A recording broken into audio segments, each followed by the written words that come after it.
Buenas tardes, estudiantes del Colegio Metropolitano de Soledad 2000.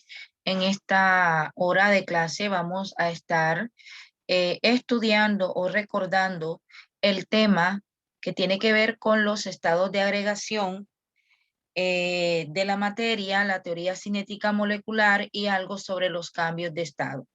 Vamos a compartir pantalla y vamos a revisar este material que tengo para ti. Como todos sabemos, la materia es todo aquello que existe a nuestro alrededor y está constituido por pequeñas partículas a las cuales denominamos átomos. Estos átomos se hallan sujetos por fuerzas de atracción o también por fuerzas de repulsión. Y la relación que existe entre estas fuerzas permite clasificar la materia, ¿verdad?, en 5 estados: el estado sólido, líquido, gaseoso, plasma y el estado condensado de Bose-Einstein. Entonces vamos a continuar aquí. Esto te lo dejo aquí a manera de información para que puedas revisarlo.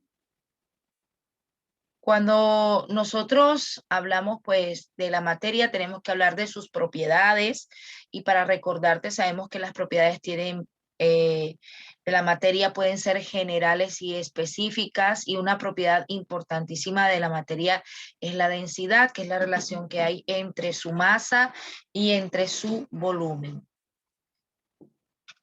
Entonces, la materia en cualquiera de sus estados, como te digo, tiene esas propiedades. Mira, aquí esas propiedades generales. Aquí te menciono la masa, el volumen, y también otra propiedad general es el peso, la impenetrabilidad, y también están las propiedades específicas como la densidad, el punto de fusión, de ebullición, las propiedades organolépticas, que son aquellas que se pueden detectar por los órganos de los sentidos, como el color, la textura, el olor, el sabor. Dentro de estas propiedades también, ¿verdad? Encontramos el punto de ebullición y el punto de fusión, y obviamente la densidad. Bien, vamos aquí bajando y hablemos un poco de lo que es la teoría cinético-molecular de la materia. Esa teoría es un modelo que usamos pues para explicar el comportamiento de los materiales sólidos, y establece que los sólidos están formados por moléculas o átomos o iones, y estos aumentan o disminuyen su velocidad de acuerdo con las temperaturas. Es decir, a mayor temperatura, pues las moléculas van a moverse a una mayor velocidad. Otro postulado de esta teoría es que el espacio vacío de un sólido es casi nulo debido a la cercanía que presentan las moléculas que lo forman. O sea que entre ellas prácticamente no hay espacio vacío. Las fuerzas que unen estas moléculas son muy fuertes. La fuerza de atracción entre las partículas es muy fuerte con relación a la de los líquidos y de los gases, y estas vibran constantemente en un lugar fijo y muy cerca unas de otras. Esto con respecto a la teoría cinético-molecular de la materia. Comencemos hablando acerca del estado sólido. Esto ya lo trabajamos en clase, sin embargo es bueno que tengas este material. Pues los sólidos se caracterizan por tener forma y volumen definido, independiente del recipiente que los contenga. Un cuerpo se encuentra en estado sólido porque la fuerza de atracción entre las partículas que lo conforman es muy fuerte con relación a la fuerza de repulsión. Entonces, pues estas partículas que forman los sólidos se van a encontrar pues de manera ordenada, ocupando posiciones fijas. ¿Y qué va a impedir esto? Esto va a impedir que existan movimientos entre ellas. Entonces, existe una oscilación en torno a una posición media casi estacionaria. En los sólidos prácticamente no existen los espacios intermoleculares, y la mayoría va a formar cristales. O sea, ¿qué quiere decir esto? Que van a formar formas geométricas definidas, por lo cual se conocen como sólidos cristalinos, los cuales se clasifican en 7 grupos dependiendo de sus dimensiones, largo, ancho y profundidad, ¿verdad? El diamante y la esmeralda son sólidos cristalinos. Y también existen sólidos amorfos. ¿Qué quiere decir esto? Que son aquellos en los cuales pues no tienen o no van a tener una forma geométrica definida. Por ejemplo, en el vidrio.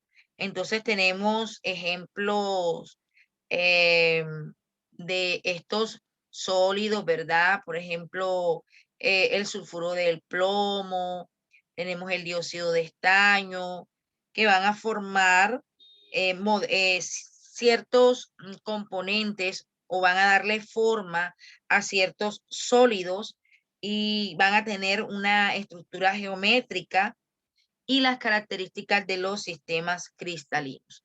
Los sólidos tienen ciertas características, como te digo, forma definida, volumen definido, elasticidad, dilatación térmica y difusión, que son esas características propias de ellos.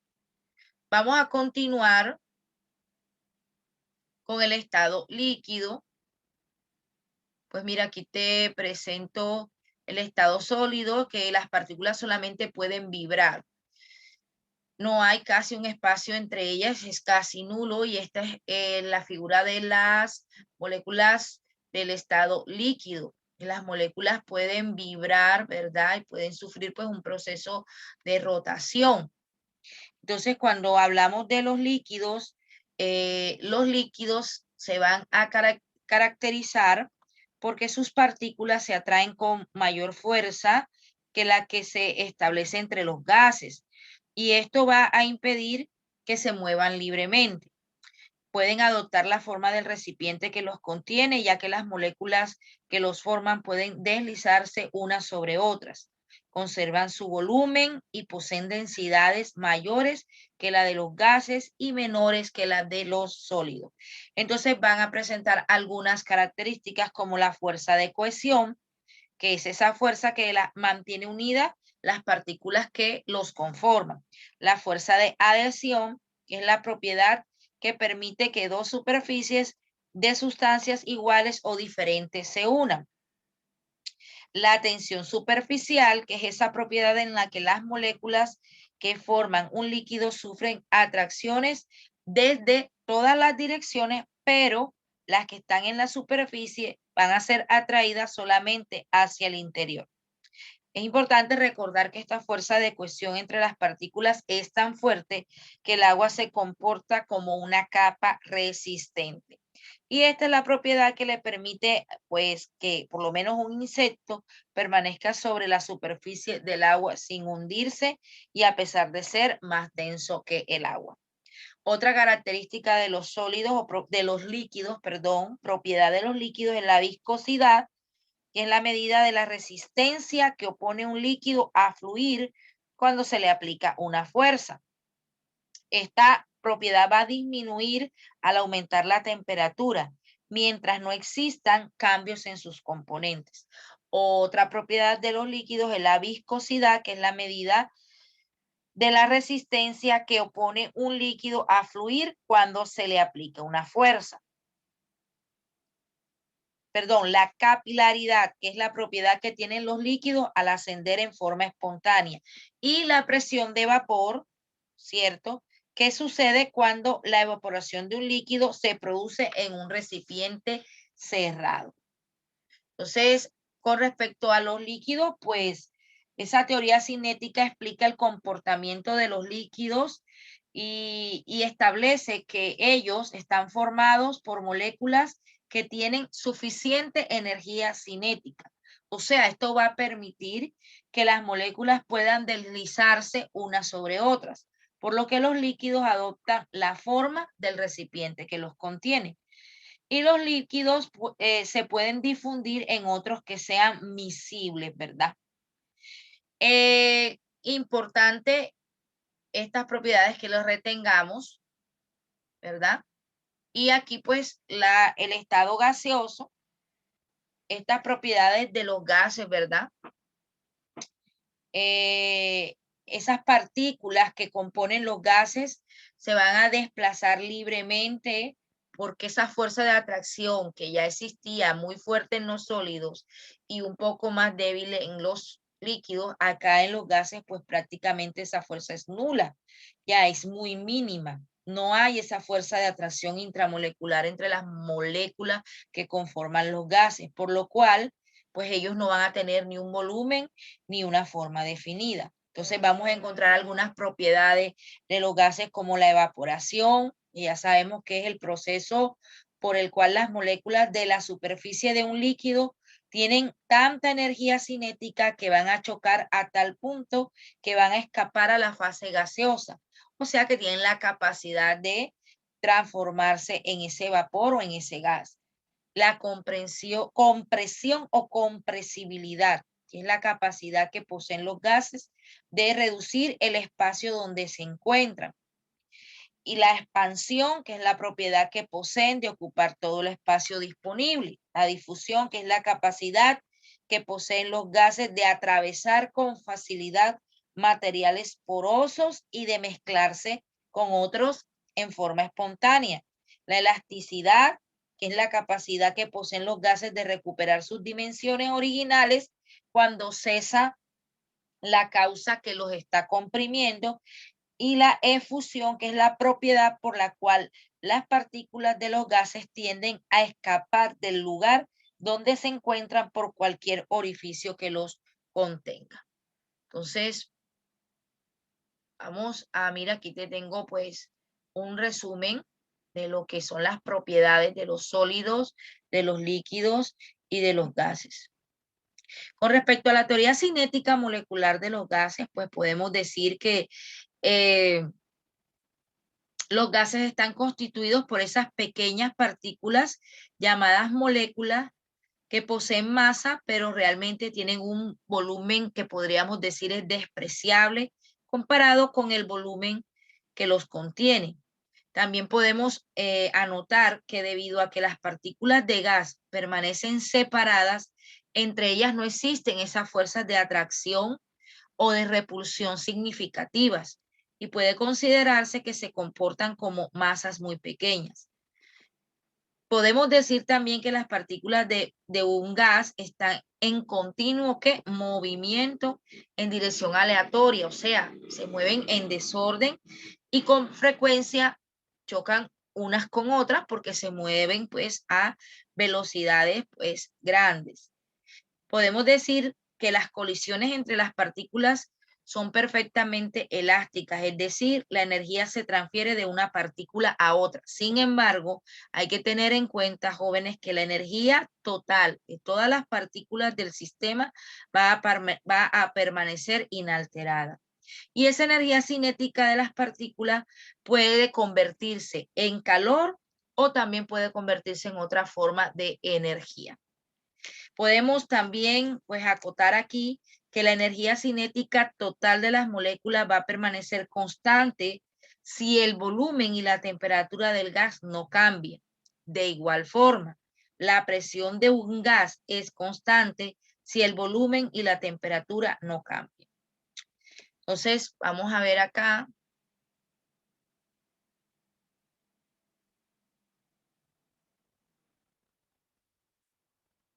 Algo aquí que te voy a dejar pues para que mires este material y lo revises. El estudio del estado sólido, lo que te hablaba ahorita de los sólidos cristalizados, ¿verdad? Pues no te lo voy a leer, yo te lo mencioné ahorita, de los sólidos amorfos, ¿cierto? Estos ejercicios los puedes hacer en tu cuaderno. Vuelvo y te los coloco aquí, ¿verdad? Vamos a ver acá. Puedes leer aquí el estudio del estado líquido, el estudio cualitativo del estado gaseoso. Ahora quiero pasar acá para que veas pues realmente algo que tiene que ver con los cambios de estado, qué es lo que vamos a socializar o lo que hemos venido o vamos a ver en nuestra clase Zoom. Lo vamos a profundizar, así que presta mucha atención. Hola chicos, en este video hablaremos sobre los cambios de la materia. Los cambios de la materia se dan por intervención de factores como la temperatura, la presión o la interacción con otras sustancias. Los cambios físicos generan transformaciones en la forma, tamaño, apariencia, consistencia, temperatura y volumen. No se presentan alteraciones en las propiedades químicas. Los cambios físicos pueden ser reversibles cuando la materia recupera su estado original y los irreversibles cuando la materia no recupera su estado original. Los cambios de estado se dan cuando la materia pasa de un estado de agregación a otro. Este tipo de cambio es un ejemplo de cambio físico. Para que ocurra un cambio de estado es necesario que cambie la temperatura, la presión o ambas. Los cambios de estado pueden ser progresivos cuando requieren absorción de energía térmica, es decir, que necesitan calor para romper las fuerzas de cohesión de la sustancia, mientras que los cambios de estado regresivos son aquellos que liberan energía térmica o calor, lo que hace que las partículas se muevan más lentamente y las fuerzas de atracción sean cada vez más intensas.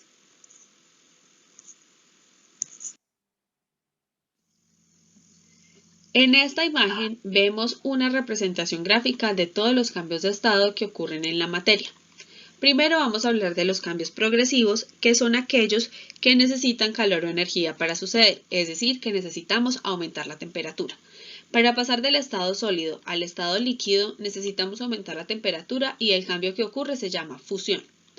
Para pasar del mismo estado líquido a estado gaseoso necesitamos aumentar la temperatura y este cambio se conoce como vaporización, ebullición o evaporación. Y para pasar de estado sólido a estado gaseoso directamente sin pasar por el estado líquido, es un cambio que requiere un aumento de la temperatura y se conoce como sublimación. Ahora vamos a hablar sobre los cambios regresivos. Los cambios regresivos son aquellos que liberan calor o energía, es decir, que la temperatura necesita ser disminuida. Para pasar de estado líquido a estado sólido necesitamos enfriar el líquido para que vuelva a solidificarse. A eso se le conoce como solidificación. Para pasar de estado gaseoso a estado líquido nuevamente, necesitamos enfriar el gas para que vuelva a pasar a estado líquido, y este cambio se conoce como condensación o licuación. Y para pasar de estado gaseoso a estado sólido nuevamente, necesitamos enfriar el gas para que vuelva a solidificarse. Este proceso se conoce como cristalización o sublimación inversa. Aquí tenemos una lista de los cambios regresivos y progresivos. Como les mencioné en la imagen anterior, los cambios regresivos son aquellos que liberan calor o energía, como la solidificación, condensación o la sublimación regresiva o inversa, mientras que los progresivos son los que necesitan energía o calor para suceder, como la fusión, la sublimación y la evaporación. Los cambios químicos generan modificaciones en la estructura y composición química de las sustancias y como resultado las nuevas sustancias presentan propiedades físicas y químicas diferentes. Los cambios químicos son irreversibles y por lo tanto no puede obtenerse la sustancia inicial. Estos cambios también son reacciones químicas que se representan por medio de una ecuación química. El primero de ellos es la oxidación, que ocurre cuando los metales reaccionan con el aire o el agua produciendo óxidos. En la imagen tienen un ejemplo. También tenemos la corrosión, que es un tipo de oxidación más compleja que causa el deterioro de los materiales. En la imagen tienen un ejemplo. Y finalmente tenemos la combustión, que se presenta cuando un material combustible reacciona con el oxígeno, produciendo nuevas sustancias como dióxido de carbono y agua. En la imagen tenemos un ejemplo. Durante este proceso también hay liberación de energía en forma de luz o calor.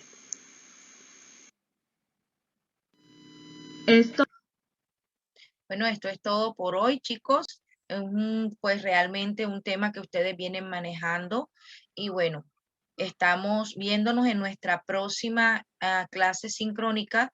Espero que esto les sirva como un material de apoyo y pues, no siendo más, pues me despido de ustedes. Muchas bendiciones.